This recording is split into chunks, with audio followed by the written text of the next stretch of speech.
السلام عليكم ومرحبا بكم في قناتي، حيث أشارككم أجمل وأبسط أعمال الكروشيه. نحتاج اليوم إلى خيوط متوسطة السمك باللون الأبيض والرمادي، وإبرة كروشيه مقاس 3 ملم. ونبدأ الآن على بركة الله. نبدأ بتشكيل دائرة سحرية هكذا، نغلقها بسلسلة، ثم نضيف سلسلة ثانية فقط للارتفاع، لا نعتبرهما عمود. وداخل الدائرة سنشكل 15 عمود بلفة.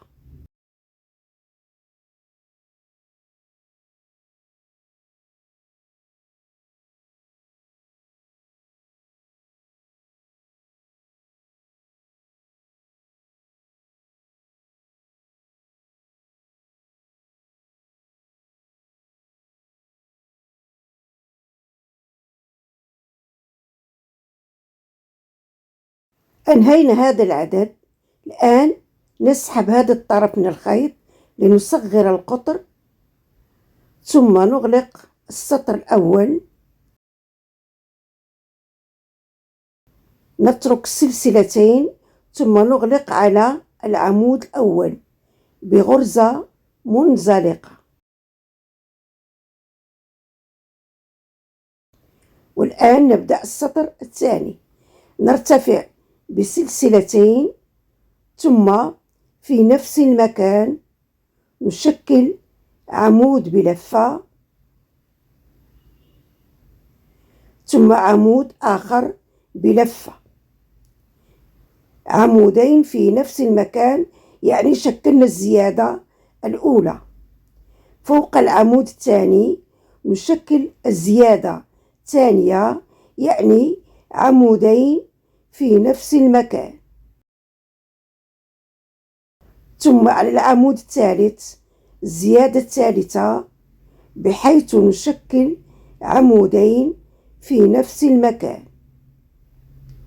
ونستمر بنفس الطريقة، فوق كل عمود نشكل عمودين إلى أن ننهي هذا السطر. أنهينا السطر الثاني، سنغلق على العمود الأول بغرزة منزلقة، ثم نبدأ السطر الثالث، نرتفع بسلسلتين، في نفس المكان نشكل عمود بلفة، عمود واحد فقط. فوق العمود الثاني عمود منفرد، فوق العمود الثالث عمود منفرد، فوق العمود الرابع عمود منفرد. نستمر بنفس الطريقة فوق كل عمود عمود إلى أن ننهي هذا السطر. نغلق السطر الثالث على العمود الأول بغرزة منزلقة. والآن سنبدأ تشكيل غرزة. هذه الغرزة تتطلب عدد من مضاعفات رقم 3. بما أن لدينا 30 عمود، سنشكل هذه الغرزة بهذه الطريقة. نأخذ العمل، نرتفع ب3 سلاسل، نعتبرها عمود بلفة، ثم في نفس المكان نشكل عمود بلفة، ثم عمود آخر بلفة، ثم نضيف العمود الرابع، 4 أعمدة بلفة، نترك غرزة 2، وفي الغرزة الثالثة نشكل غرزة حشو، ثم نترك غرزة 2، وفي الغرزة الثالثة نشكل عمود بلفة الأول، عمود بلفة الثاني، الثالث،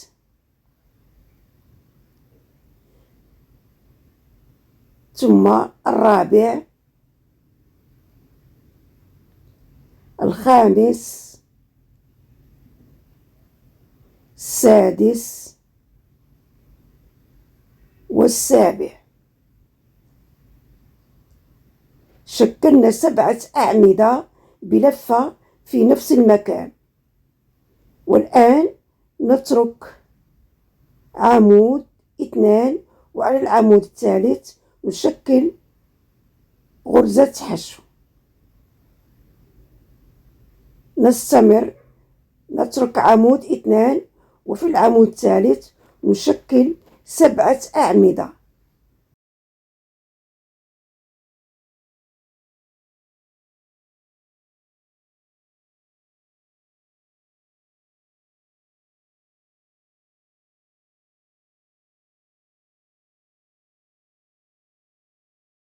نترك عمود 2، وفي الثالث نشكل غرزة حشو. سنستمر بنفس الطريقة إلى أن نملأ هذا السطر. بدأنا السطر فقط ب4 أعمدة لهذه المروحة. سنكمل 3 أعمدة المتبقية ليصبح المجموع 7 أعمدة بلفة.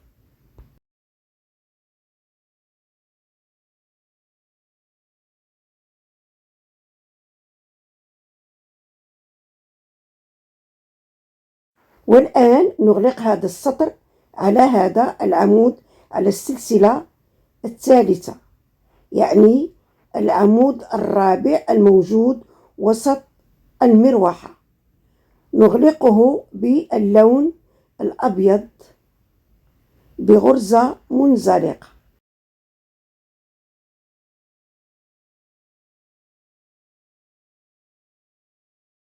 سنترك هذا اللون الرمادي، سنحتاجه فيما بعد. والآن نرتفع بسلسلة في نفس المكان، نشكل غرزة حشو. الآن نرتفع ب3 سلاسل، وسنشتغل على هذه الأعمدة بهذه الطريقة. فوق العمود الأول الذي يصادفني أشكل عمود بلفة ولا أكمله، ثم على العمود التالي عمود بلفة غير مكتمل، نترك اللفات على الإبرة، ثم على العمود الذي يتبعه عمود بلفة غير مكتمل. الآن سنشكل عمود غير مكتمل فوق غرزة الحشو التي توجد وسط المروحتين. نأخذ 3 أعمدة من المروحة التالية، ونشكل 3 أعمدة غير مكتملة. إذا شكلنا 7 أعمدة غير مكتملة. سنخرج اللفات دفعة واحدة هكذا، ثم نغلق بسلسلة، وهذا هو الشكل. الآن نرتفع ب3 سلاسل. فوق العمود الرابع وسط المروحة نشكل غرزة حشو.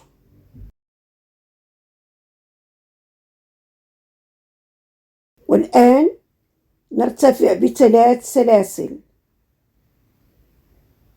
نشتغل على نصفي المروحتين. على العمود الخامس عمود غير مكتمل، على العمود السادس عمود غير مكتمل، وعلى العمود السابع عمود غير مكتمل. فوق غرزة الحشو عمود غير مكتمل.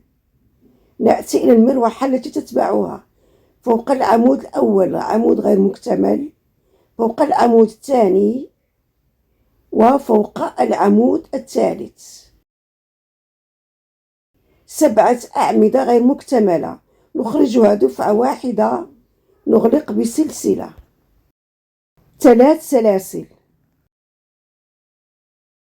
ثم على العمود الرابع نشكل غرزة حشو، ونستمر بنفس الطريقة إلى أن ننهي هذا السطر.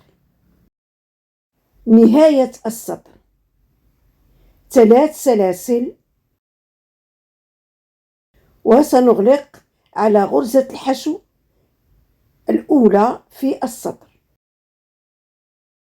وندخل اللون الرمادي من جديد، نغلق به هذا السطر،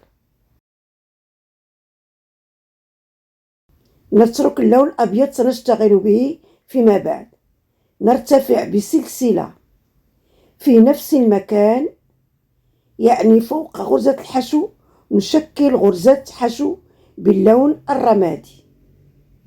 والآن سنشتغل السطر الأول، سنشتغل فوق الغرزة التي جمعنا بها هذه الغرز غير مكتملة، ونشكل 7 أعمدة بلفة.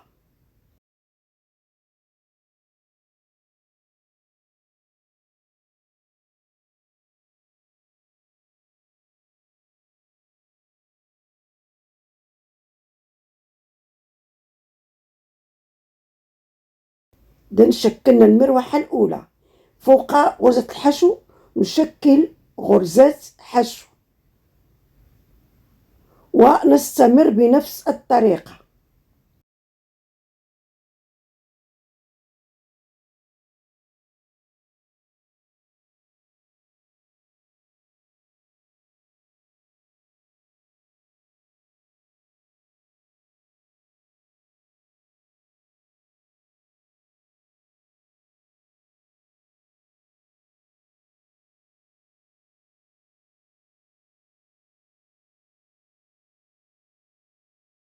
نهاية السطر. سنغلق على غرزة الحشو الأولى، وندخل اللون الأبيض، نشكل غرزة منزلقة، نترك اللون الرمادي فيما بعد. سنشتغل نصف هذه الغرزة بالأبيض على نصف المروحة باللون الرمادي. سلسلتين نعتبرهما عمود غير مكتمل، وفوق العمود الأول للمروحة نشكل العمود الثاني الغير مكتمل، فوق العمود الثاني نشكل عمود غير مكتمل، فوق العمود الثالث عمود غير مكتمل. 4 أعمدة غير مكتملة نغلقها بسلسلة. 3 سلاسل، ثم على العمود الرابع للمروحة نشكل غرزة حشو،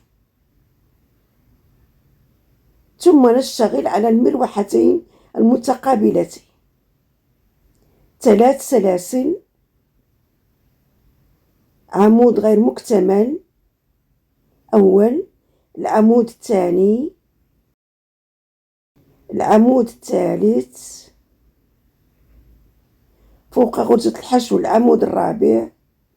نأتي للمروحة الثانية، فوق 3 أعمدة الأولى أعمدة غير مكتملة، ثم نخرج هذه الأعمدة 7 دفعة واحدة، نغلق بسلسلة. 3 سلاسل، ثم على العمود الرابع للمروحة نشكل غرزة حشو، ونستمر بنفس الطريقة. نهاية السطر. 3 سلاسل، سننهي هذه المروحة. شكلنا 4 تنقصنا 3، سنشكل العمود الأول غير مكتمل، العمود الثاني، العمود الثالث، نخرج هذه اللفات دفعة واحدة، ثم نجمعها مع 4 الأعمدة الأولى، ونغلق باللون الرمادي من جديد. غرزة منزلقة.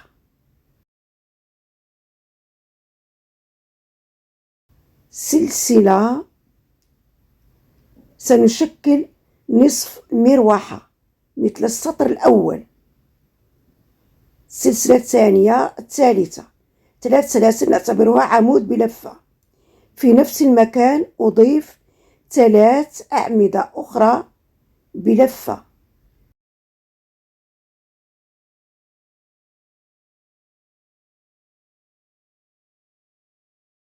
إذا نصف مروحة مثل السابق، وفوق غرزة الحشو نشكل غرزة حشو، ونكمل بنفس الطريقة.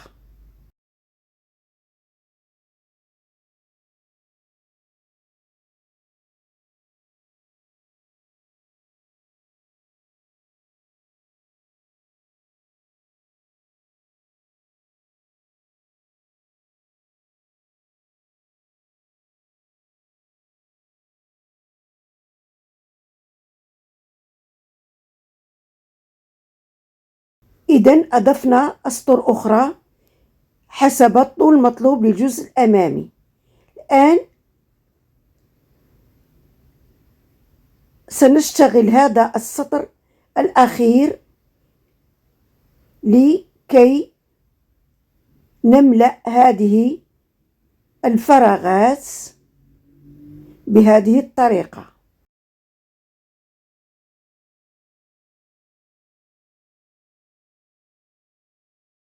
سلسلة 2 3 نعتبر 3 سلاسل عمود بلفة، ثم في نفس المكان أضيف العمود الثاني الثالث الرابع والخامس.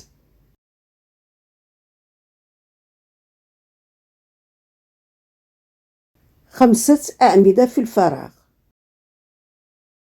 سنسترجع هذا العدد 30 عمود بلفة في هذا السطر، 5 في الفراغ والعمود السادس وسط المروحة. نشكل غرزة حشو.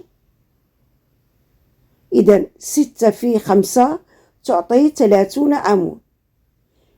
على غرزة الحشو نشكل 5 أعمدة في نفس المكان.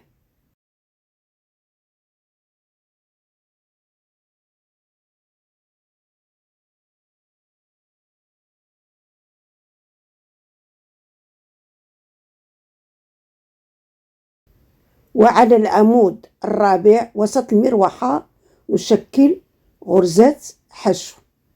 نستمر بنفس الطريقة إلى أن ننهي هذا السطر. إذن أنهينا الجزء الأمامي. نقيس على رجل الطفل. عندما نصل إلى هذا الحد نتوقف ونشكل الجزء الخلفي، بعده الجزء العلوي. والآن نأخذ هذا الجزء الأمامي، نضع علامتين. سنترك 8 أعمدة لا نشتغل عليها، و22 عمود نشتغل فوقه أعمدة لنشكل الجزء الخلفي. ندخل الخيط في هذا المكان، مكان العلامة، ثم نزيلها. نثبت الخيط على هذا الجزء. نشكل سلسلة الأولى، ثم السلسلة الثانية والثالثة، 3 سلاسل نعتبرها عمود الأول.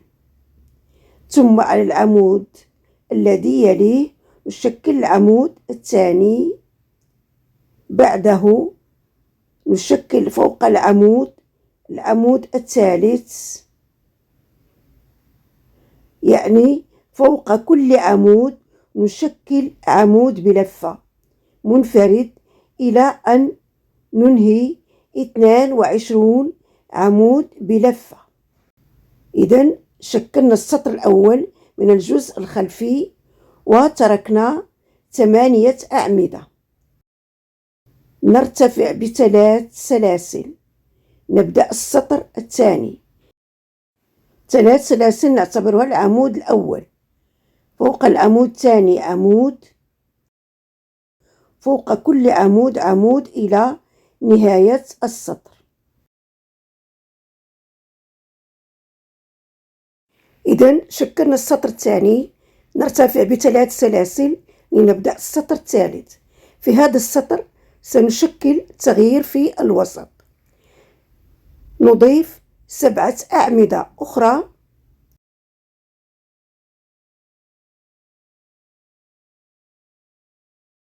ثمانية أعمدة بلفة. والآن سنشكل 6 غرز حشو في الوسط. غرزة الحشو الأولى، غرزة الحشو الثانية، الثالثة، الرابعة، الخامسة، السادسة. إذا شكلنا 8 أعمدة بلفة و6 غرز حشو. الآن نكمل 8 أعمدة بلفة.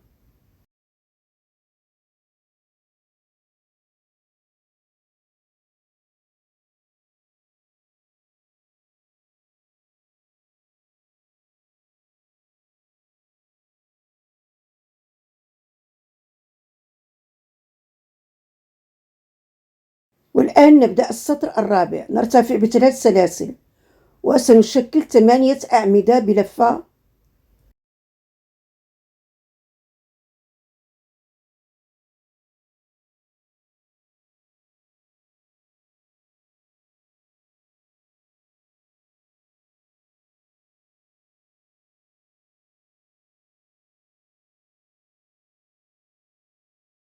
إذا 8 أعمدة.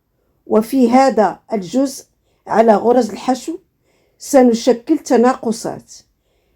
ندخل إبرة في غرزة الحشو الأولى، نسحب الخيط، نترك لفتين على الإبرة، ثم ندخل في غرزة الحشو الثانية، نسحب الخيط، نخرج 3 لفات دفعة واحدة، ثم نفس الطريقة نسحب الخيط ونترك على الإبرة، ثم نسحب الخيط مرة أخرى، نجمع غرزتين، ثم نشكل التناقص الثالث بنفس الطريقة.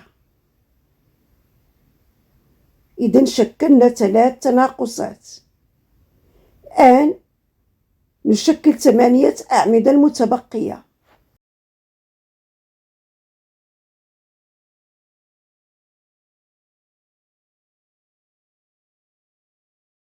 إذن أنهينا السطر الرابع وبدأنا السطر الخامس.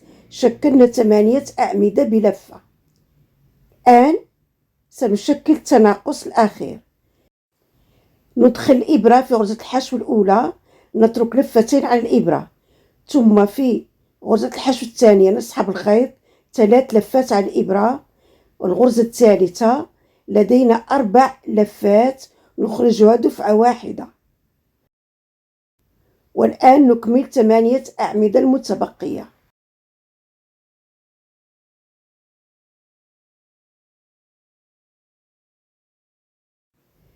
أنهينا هذا الجزء الخلفي. إذا لاحظوا بهذه التناقصات شكلنا منطقة الكعب. الآن سنجمع هذين الطرفين هكذا بحيث تكون الخياطة داخل الجورب. لننتبه. الآن سندخل إبرة في هذه الغرزة، نجمعها بالسلسلة الثالثة للعمود الأول،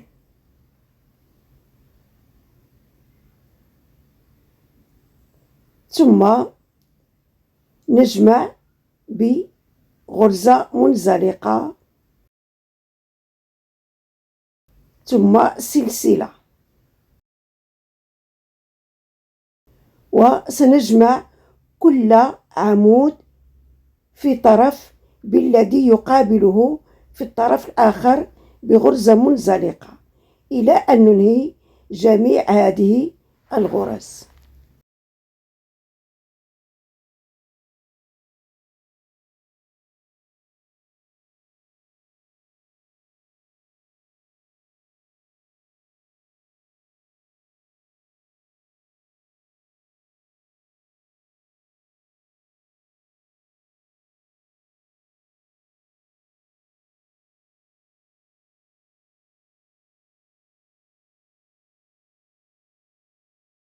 إذن أنهينا الجزء الأمامي والجزء الخلفي للجورب.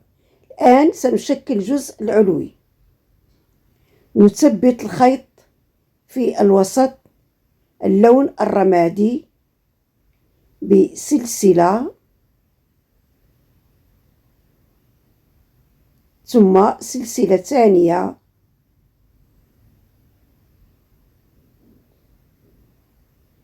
سلسلة ثالثة. والآن سنشتغل في هذه الفراغات تحت هذه الأعمدة الأفقية. في كل فراغ نشكل العمود الأول ثم العمود الثاني، عمودين في الفراغ.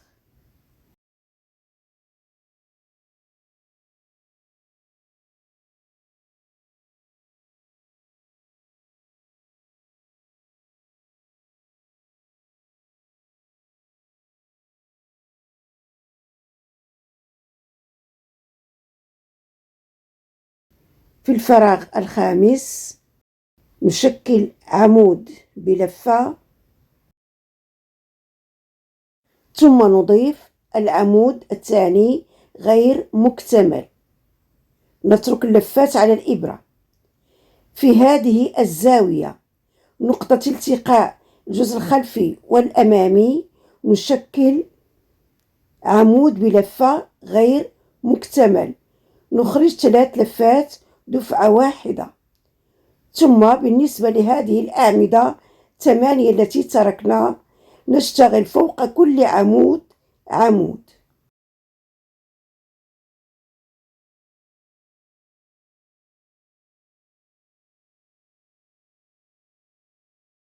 إذا وصلنا للزاوية الثانية. سنشكل عمود بلفة غير مكتمل. نترك لفتين على الإبرة ثم نأتي إلى الفراغ ونشكل عمود بلفة غير مكتمل. نجمع اللفات 3 دفعة واحدة. في نفس الفراغ نكمل عمود بلفة عادي، ونكمل الفراغات الأخرى في كل فراغ عمودين. نهاية السطر الأول نغلق على غرزة العمود الأول ونترك السلاسل. الآن نرتفع بسلسلتين لا نعتبرهما عمود. في نفس المكان نشكل عمود بلفة ثم فوق العمود الثاني عمود بلفة. فوق كل عمود نشكل عمود بلفة.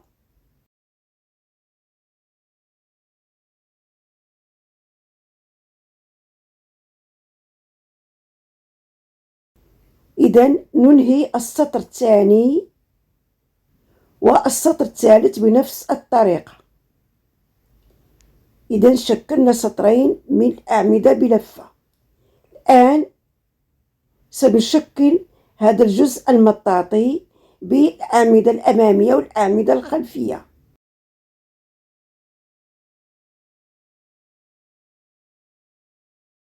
نرتفع بسلسلة ثم في هذا العمود في الأسفل ندخل إبرة بهذه الطريقة. ندفع العمود إلى الأمام ثم نسحب الخيط. لدينا 3 لفات. نخرج لفتين ثم لفتين. شكلنا عمود أمامي. بعده نأتي إلى العمود الثاني لفة على الإبرة، ثم ندفع العمود إلى الخلف بهذه الطريقة. نسحب الخيط، نخرج لفتين ثم لفتين، شكلنا العمود الخلفي. نكرر العملية، نشكل العمود الأمامي ثم العمود الخلفي.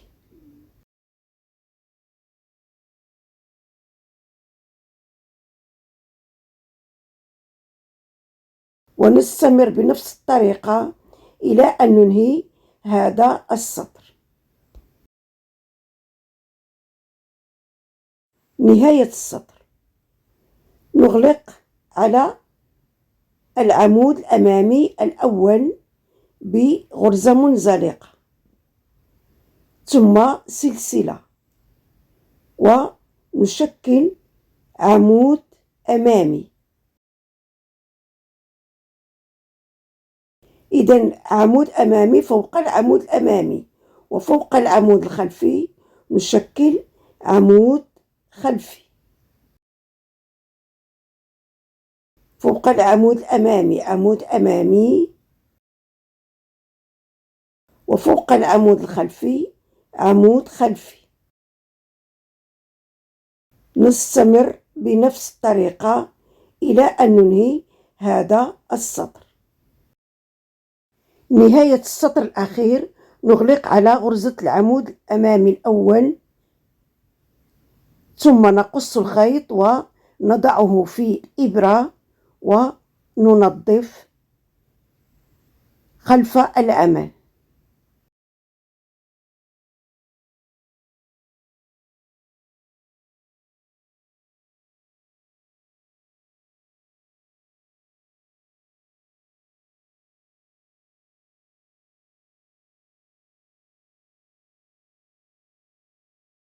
أتمنى أن يعجبكم هذا العمل، ولا تنسوا دعمي بالاشتراك والمشاركة والإعجاب. وإلى اللقاء في فيديو قادم إن شاء الله، ودمتم في رعاية الله.